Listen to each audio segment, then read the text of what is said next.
met an Igbo man from United States who got farming, agriculture in the United States, and he wanted to live in the United States and come to Curaçao, and he gonna live like 2 kilometers away from my house, and we're gonna meet each other Saturday again.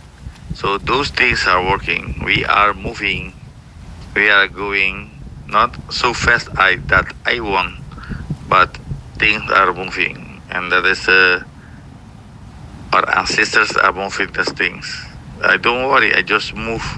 We every day we're gonna move much miles forward.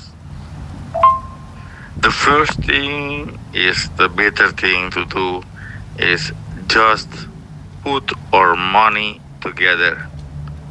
Just talk, but put money together and decide in what we're going to invest that money.